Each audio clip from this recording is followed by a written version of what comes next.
Welcome to Pick Up and Deliver, the podcast where I pick up my audio recorder as I step off the train and deliver an episode to you while I walk home. I'm Brendan Riley.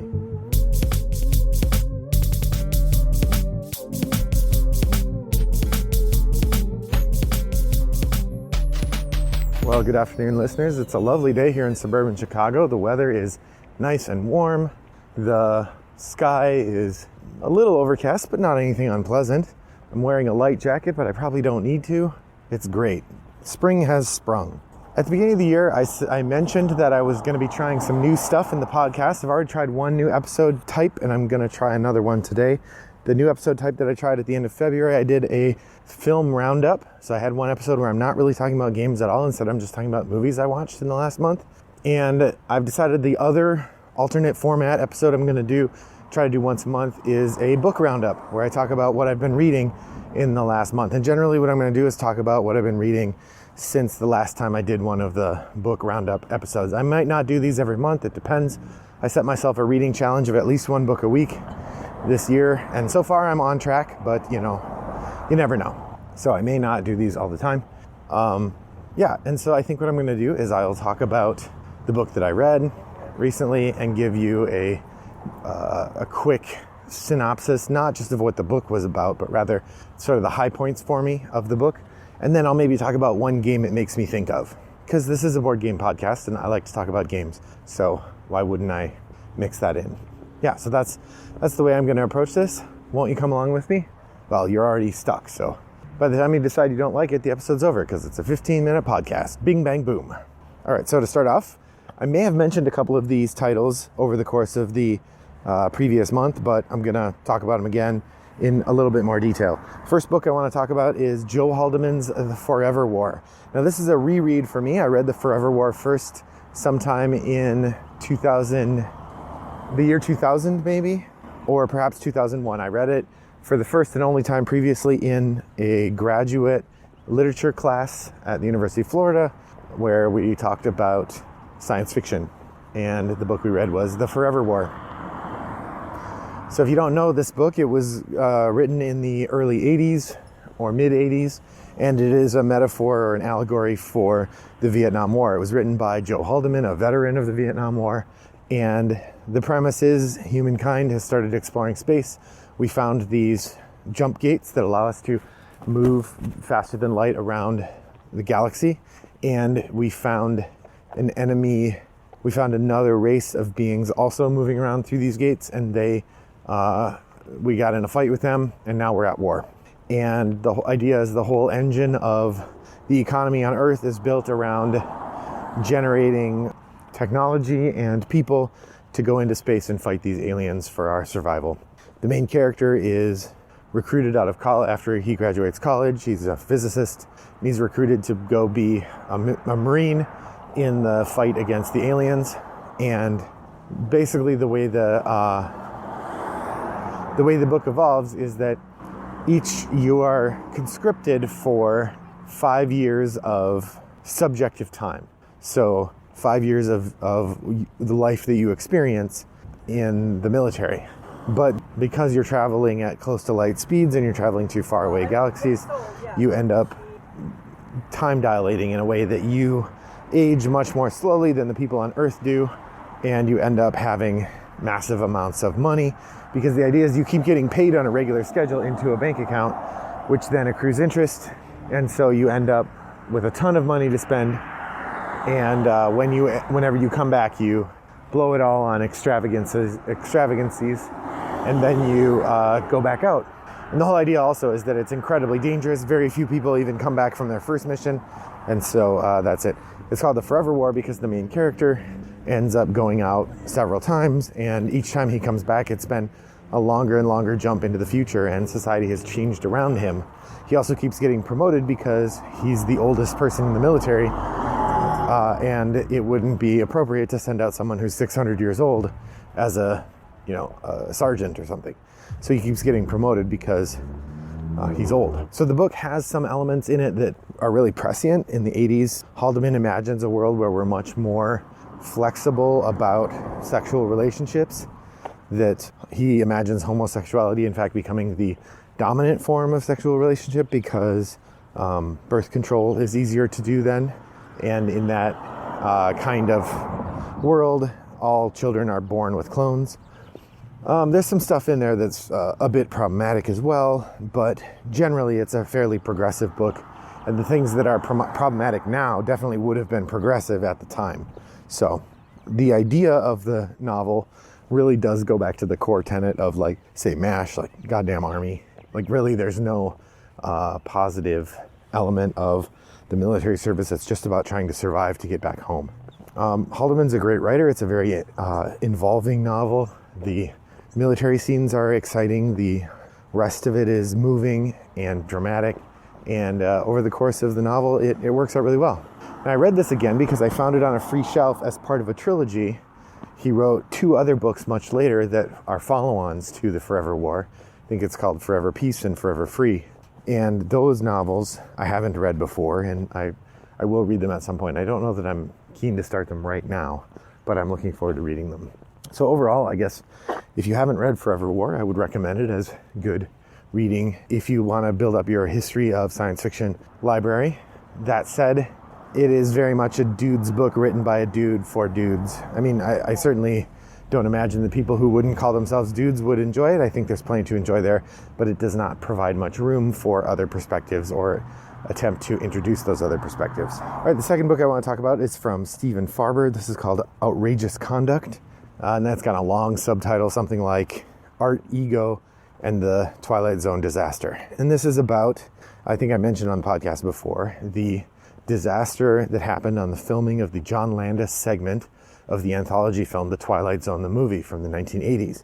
And the long story short, John Landis and his crew took a bunch of sort of safety shortcuts, including hiring a couple children illegally to be in this movie. And they had a helicopter hovering over the water, and a bunch of explosions went off, and the helicopter crashed and fell on the children and the actor who was carrying them. And all 3 of them died.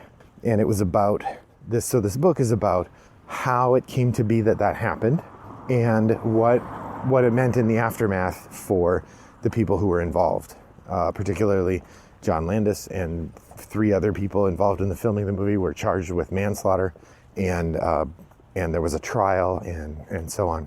A couple highlights or things that stand out to me from the movie that I think it's worth thinking about or looking at. Yeah, it's really interesting the way that a lot of this was described as an accident in a way that I find particularly appalling, because I have always sort of felt like if there are safety rules in place and you break those safety rules and someone gets hurt, it's not an accident. It's negligence. You have not followed the best in practice safety protocols for your industry, and someone gets hurt. That's not an accident. It's a preventable accident, hence negligence.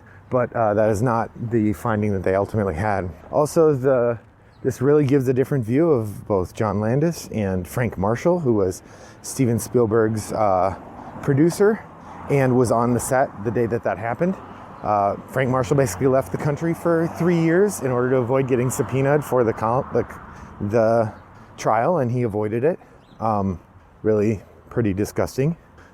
But it also then reminds me of the danger of one-sided writing. That this book, Stephen Faber, and I think the co-author was Mark somebody, they really had a very direct perspective of John Landis, and the people in the movie definitely were negligent scumbags, and it's their fault these people died, and there's no reasonable other interpretation of it.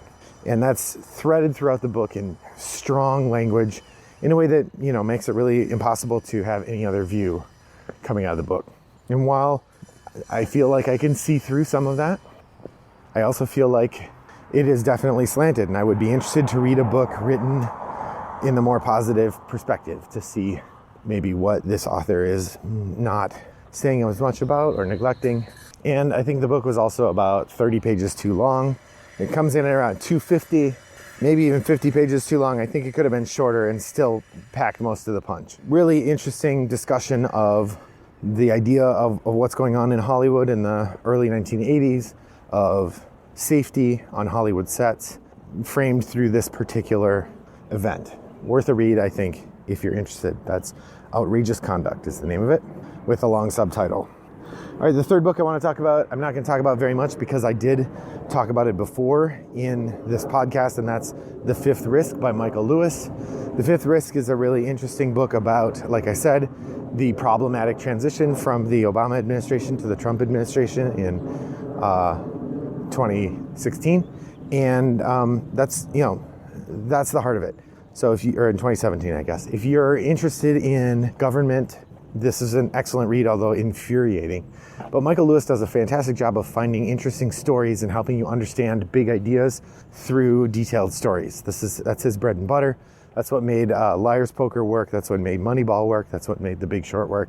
And it works here as well. This one's a little harder because it's harder to get a lesson out of it, or a lesson that's positive, but nonetheless, worth a read if you get a chance. That's The Fifth Risk by Michael Lewis. And the last book I wanted to talk about that I read recently is The Crow by James Obar. I think I mentioned this as well, but I don't recall. But I thought I would share a little bit more. So I first read The Crow a long time ago. This was, of course, the graphic novel that inspired the movie of the same name. And I think I read it after I saw the movie. I was enamored of the movie, and I really liked the story and the action sequences, the set pieces from the Brandon Lee movie, The Crow. Of course, he tragically died on set because of an error in the shooting. So the comic book was written first, actually, had been around for a while, written by James Obar. Feels very much like it reflects the 1980s that it was part of. A lot of the style of The Cure and Morrissey is built into what's going on, as well as sort of the punk aesthetic that the Crow character carries out. You could sort of see a parallelism with the Death character from The Sandman in these comics. It also suffers from artistic comics in the 80s tended to be very wordy and have lots of like poetry and stuff, which, okay, fine, but didn't really do much for me. Like the images are really moving, and I think drive a lot of the emotion that keeps you remembering that the Crow is not an action figure. He's a sad avenger. I think that the continual return to his sorrow is a good approach to that, but often it's done through this sort of lyrical poetry that I could do without, and I don't think serves the story as well, at least not from a 2022 reading perspective. Maybe in the 80s it did. But in that way, it reminds me a little bit of V for Vendetta, which has a similar, Alan Moore type, tons and tons of poetry and songs layered over the imagery that creates this interesting connection between the words and images and this sort of parallelism of story.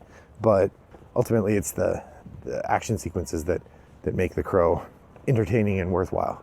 So that's The Crow from J. Obar, or James Obar, I think is his name. It's just J. Obar on the cover of the comic. So those are the 4 books that I read in the last month. I'm curious, listener, which of those books have you read? Are these something that you enjoy? Head over to Board Game Geek Guild 3269 and share your thoughts about them, about your February reading or February to March reading. I'm curious, what else have you been reading? Since I have a moment left, I will fill you in without any commentary on the other things I've read this year. I finished reading I read Your Guide to Not Getting Murdered in a Quaint English Village, which is a sort of parody of those old, English village murder things. I read Left to Die, the story of the SS Newfoundland sealing disaster, which was a harrowing book about a real event that happened where 80-some men got left on the ice for 2 days. And then when they were picked up, there were like 12 of them left. It was really, really heartbreaking. Wobble to Death by Peter Lovesy is a murder mystery novel set in Victorian London, in which there is a foot race, a 7-day foot race, or 500-mile foot race. The idea is there's this circular track, and these athletes, they can walk as much as they want, but they have to try to get, the first one to get 500 miles wins. It was okay, and there's murders, of course. It was all right, but I'm not like jonesing for another Peter Lovesy novel after that. And then finally, H.G. Wells' The Invisible Man, which is a book I had read before, but I reread as part of prepping for a class where I had them read it. So I think I mentioned that before as well. So those are the other books I've been reading this month, or in the last couple months, this year so far. So like I said, listener, what have you been reading? Head over to Board Game Geek Guild 3269 and share that. You could also send me a direct message, Brendan at Rattlebox Games, or go onto Board Game Geek and send a direct message to Wombat929, which is my username over there. I also like to play asynchronous games on Board Game Arena, Boîte à Jeux, and Yukata.de. In all three places, my name is Wombat929. Hit me up there, and we can play a game. Well, that's it for today. I hope that the weather is nice where you are, because it is gorgeous here. Thanks for joining me on my walk today, and I hope that your next walk is as pleasant as mine was. Bye-bye.